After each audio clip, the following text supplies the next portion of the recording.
everybody, welcome back to another episode of JoAnna's Point of View. See if I can get a little bit more light going in here. That's the glare. They don't make it look that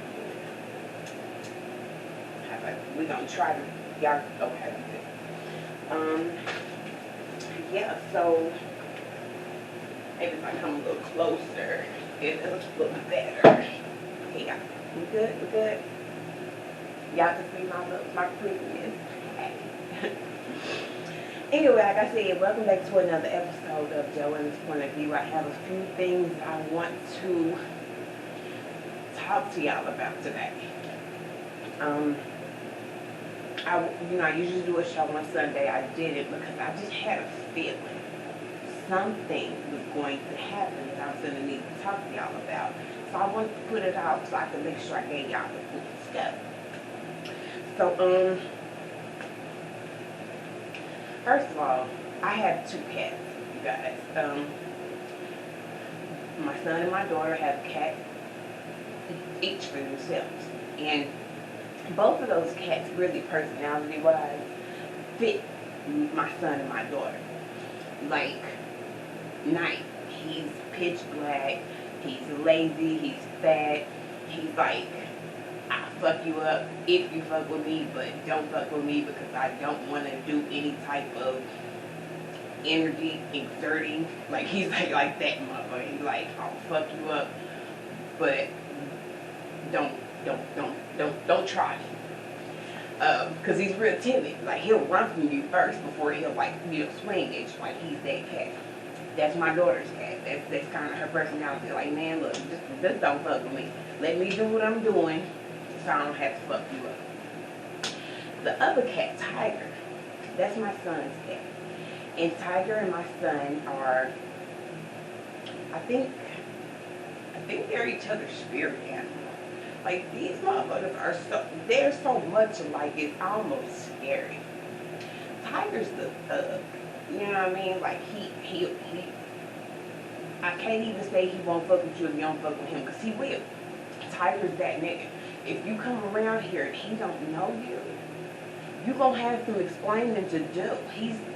I'll look, who the fuck are you? What you doing over here? That's even humans. But with animals, Tiger runs the neighborhood. Period. He runs the neighborhood. This case, I put both of them outside because they were getting into, like, I was defrosted meat. They would jump on the counter and start eating the raw meat and shit. I wake up in the morning and be like pork chop bones all over because the niggas been fucking my shit up over there. It's time for y'all bitches to go outside. So now they're outdoors cats. Night, the one that's like my daughter, he's not here for it. Any opportunity that he gets to sneak back in the house, he takes it. This nigga, I'm telling you, and sometimes I don't see him, so, I'm going about my day, and I come in the living room, and I just look, and this nigga sitting on the couch. Nigga, no, this is not your place no more. Your place is outside. You can still come to the house. I'll still buy food and stuff and feed y'all, but the inside ain't for you. He keeps it anytime he can, he gets back in here. Tiger, on the other hand, he is right outside. That nigga is running the neighborhood. He got and we got some big dogs in my neighborhood. He has the neighbors' dogs terrified. Like, if they come around, dogs want to do all the little sniffing and stuff before they use the post and stuff. If you pass my porch, the street light or my street on either end, Tiger's like full-blown attack. Like, nigga, this ain't your hood over here. And it's so crazy because, your pets, they wanna please you. They want you to be proud of them, so they bring you gifts.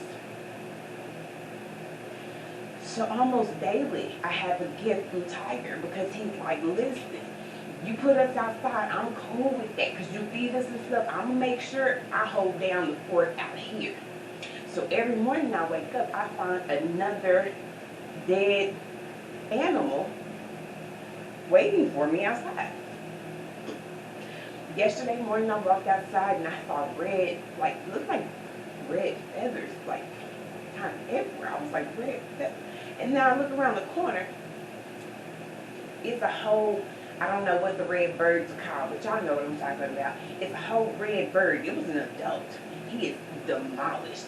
All you see is little bloody red, little red feathers, and he's just gone. I'm like, God damn. Like, I understand you a cat, but like, you want some lion type of shit. Like, you stalking a actual grown ass, not dead, ain't no wrong with him, bird. And you got a bird, nigga? You is a duh.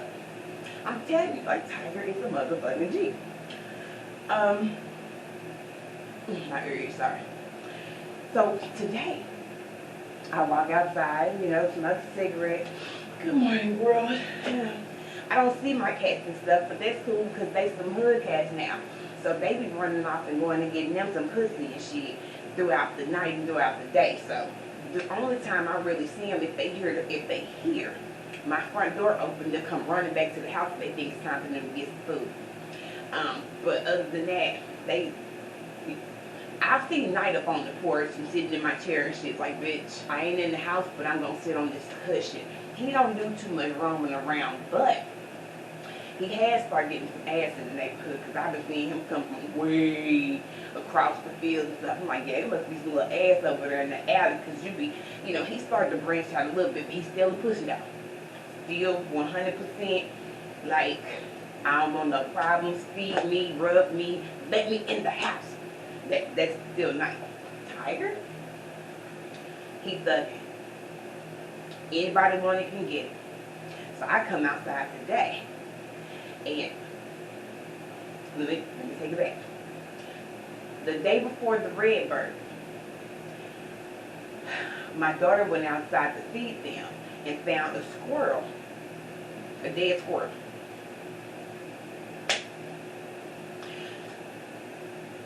I've heard of a few people like killing the squirrel, like throwing a rock at them and killing them and shit like that, but it's rare. This nigga done chased down a whole squirrel. It's just laying there dead. I was like, oh my goodness, this nigga's up. So, I had to get sticks and try to get rid of all the evidence because these niggas is making my house look like murder house. Like, I have to pick up all the evidence of the gifts that my pets are bringing me. So this morning, I walk out there, and I see him just really going to town, chewing on something. I was like, what the fuck is that? And I start to walk over there, and I'm like, oh my goodness, it's another squirrel. But then I was like, wait a minute. I get closer.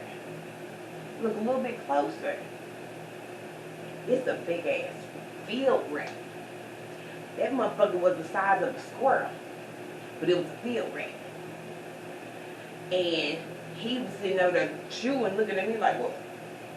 And at this point, I can't scold him because, nigga, that's what you're supposed to do. Any rats you see in the neighborhood, chew their face off. Because rats are nasty and diseased, and I'm terrified of rats. That's another subject, and that'll be on another story. But, yeah, fuck them rats. So I was very happy about it. I was like, oh, you're such a good cat. And he was like, meow, meow. I was like, you're such a good cat. And he grabbed him up and started running with it and went right back to eating it. But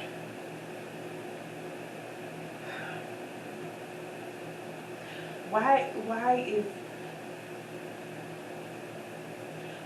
my dadgum cat a natural born serial killer?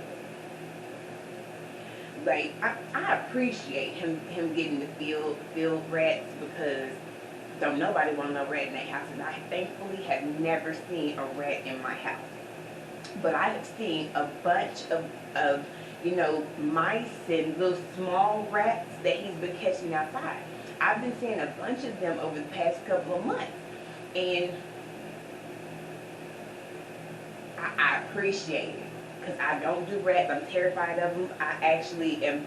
I'm phobic. I'm phobic when it comes to rats. But now I'm just thinking, like, nigga, this is just who you are. You're just a serial killing ass cat. Like, every day you like must kill, and you bring it back to me like, look what I did, and I'm like, well, thank you, but you're fucking psycho. Why? is my favorite pet because I don't fuck with Night. I don't like him. I think he's really pretentious. He's one of those. I don't like the bitch because I smoke cigarettes outside. And when I walk outside, the cats know, get the fuck out of my chair so I can sit down and smoke. But Night motherfucking ass, sometimes he'll be sitting in the daggum chair and I come outside and he'll stand up and do like the little, hunchback cat thing and stretch his stuff, acting like he's about to jump off my chair. But then his funky ass just turns around and sits down and gets back comfortable as though I wasn't just standing there waiting on his bitch ass to get out of my chair. So then I have to grab the chair and dump his ass out of it. That's why I don't like him, y'all, because he tries me. You know what I mean? It's not like we don't understand and know what I'm here for. I do this every day, several times a day. So you know that I'm coming to sit down. So you don't get your fat ass up and stretch. Look at me like, oh, you was playing and then sit back down and go back to sleep. Fuck you. I can't stand Night. But Tiger's been my favorite from the beginning. They're brothers. They came from the same litter. One of them looks like a gray and black tiger. The other one is black. But they're brothers. I can't stand Night. Love Tiger. And then I'm sitting there thinking, like, what does that say about me? That the cat that I favor is the serial killer. Am I secretly, on the inside, a serial killer? No, that's ridiculous. Not serial. I will kill a couple of them, but it won't be serial. It won't be like, no. Anyway, we're going to move on from there, but I'm just saying. It got me to thinking about the type of person that I am, that my favorite cat is a serial killer. Okay? So, another thing that I wanted to talk to you guys about was, and this happens to me all the time, and I just want to know if any of you can relate. Why is it that as soon as you clear your roster, right, you're like, okay, let me go down the list. That one ain't shit. That one, he can fuck, but his head terrible, and he ain't shit. When you clear your roster, finally get all of them off your roster, off your phone, off your text, off your emails. Why, when it's finally a peaceful moment, do all of the exes decide, like they have like a convention and say, okay, now that she's kind of getting to a peaceful point, I think now's the time that we all need to, start hitting her up and seeing what they do. Like every time I finally get to a peaceful moment, the problematic exes, it's always the problematic exes, the ones that have or problems in the relationship, outside of, they're just problems. Them motherfuckers always pop back up. Is this just me? It seems like when you finally get some peace, the vibration that you're putting off is, okay, I'm finally happy, I'm finally peaceful, and all the trash ass niggas that you used to deal with, now, it's like a beacon to them. You know what I mean? It's like, it's not the Superman S in the sky, but the HB sign, happy bitch. When they can sense it, like Spidey senses, and then they all start popping up. Like, I say one of the exes, because everybody has the exes. People have exes, but I call the exes, those are like my core group of fuckboys. Like, it's a core group of like 5 exes. So, one of the exes hits me up yesterday. Now, mind you, when I was with him, he ain't have shit. I mean, he didn't have shit. Nothing. And I helped him get back on his feet, kind of gave him direction and guidance.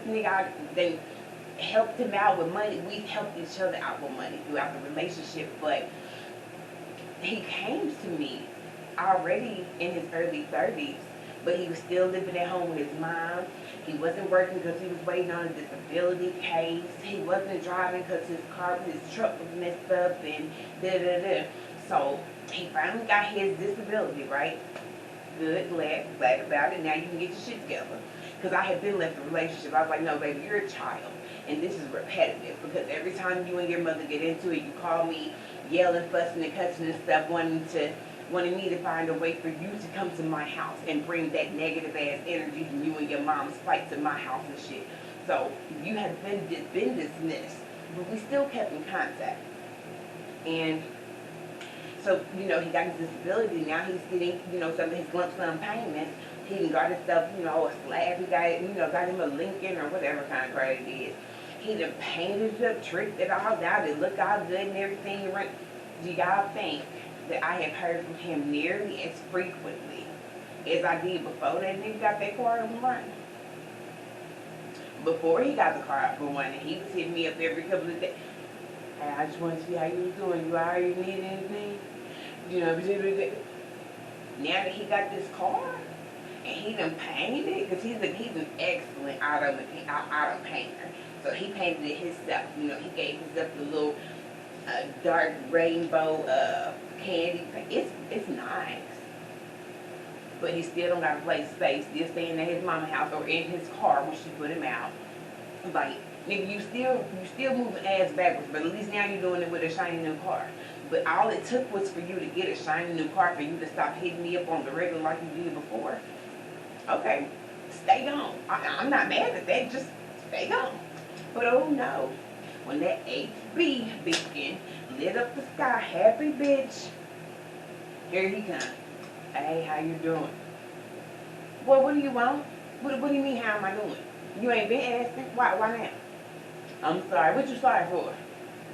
I don't know what to say. I can't stand that. When a nigga will offer you an I'm sorry, when he don't know what he's sorry for, he just offering you the I'm sorry so that he can end the disagreement. I'm a mother. I have been genetically trained to ask any motherfucking body that tells me I'm sorry, what are you sorry for? Because as a mother, I know that if you can express to me why you are sorry, that you may have gotten the lesson. So I'm programmed to say, why you sorry? This motherfucker don't know why he's sorry. So he just, you just don't want to fight. Get your,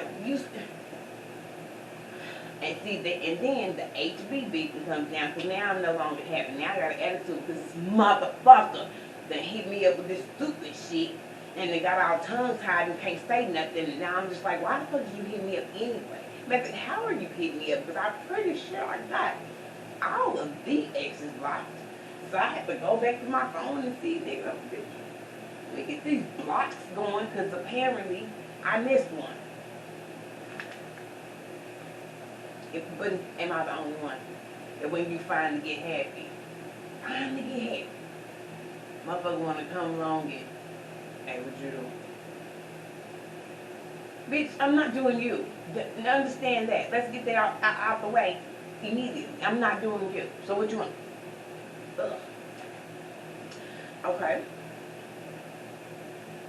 There's something else that I figured out, because I know I've been talking about doing the work on this series. I'm doing the work, because I'm trying to be a better person.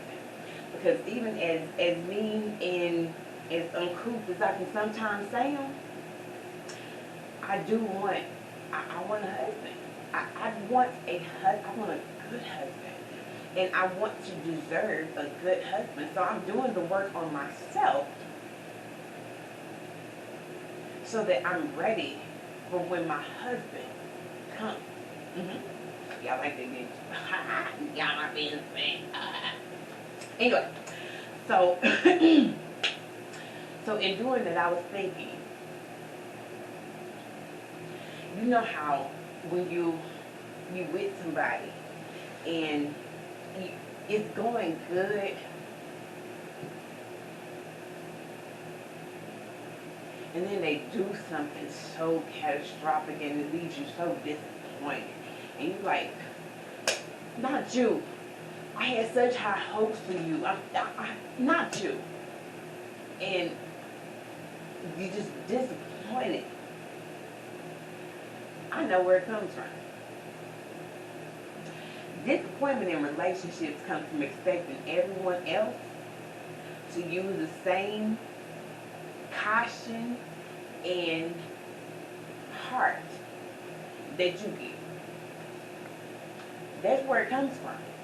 Expecting someone else to have the same amount of heart and compassion and caring for you as you do them.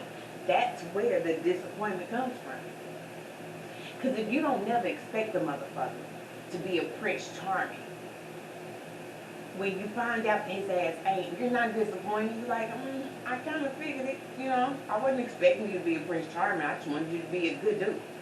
You know what I mean? But when you come into a relationship with all these bullshit lies, and it happens. Even if it's well intentioned, motherfuckers come into relationships lying like a motherfucker. My ex that just painted his car and everything, that nigga got me early on 3 years ago. Talking that he's a car painter and he does this, does that, and he's, you know, like he sold me a kind and a dream from day one.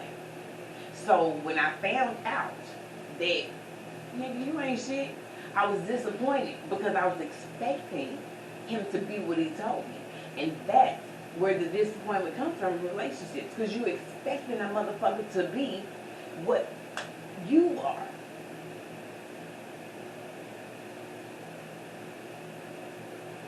So I think the point of that is getting to the point where you no longer expect things from other people, but you start expecting differently for yourself. That's the key. Because when you expect another motherfucker to do something and they don't, you're disappointed. But when you expect yourself to do something and you don't do it, that fucks you up. That's internal. You have to deal with you. So if the only expectations that you have are for yourself, you will never be disappointed. Because if you don't like the feeling of disappointment, you ain't gonna disappoint yourself. But the problem comes in when we expect everybody else to use the same caution and heart and thought process and common sense as we do. That's where the disappointment comes in. Like, I mean, you're an adult. You're past 30. So, you know, like you're well into your adults. And I understand men mature later in life, but you're kind of past that immature threshold where people kind of give you the benefit of the doubt. So how could you not know?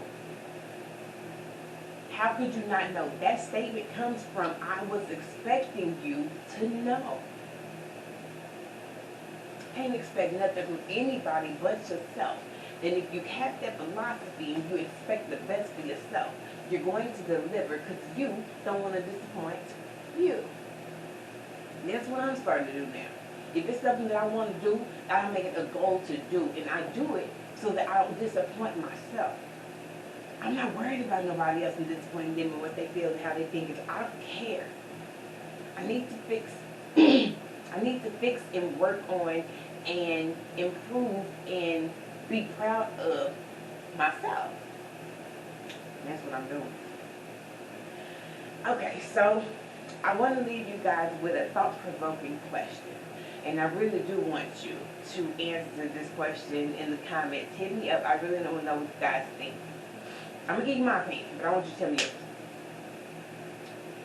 Is asking for someone to love you without restrictions and limitations fair? Is asking for someone to love you without restrictions and limitations fair?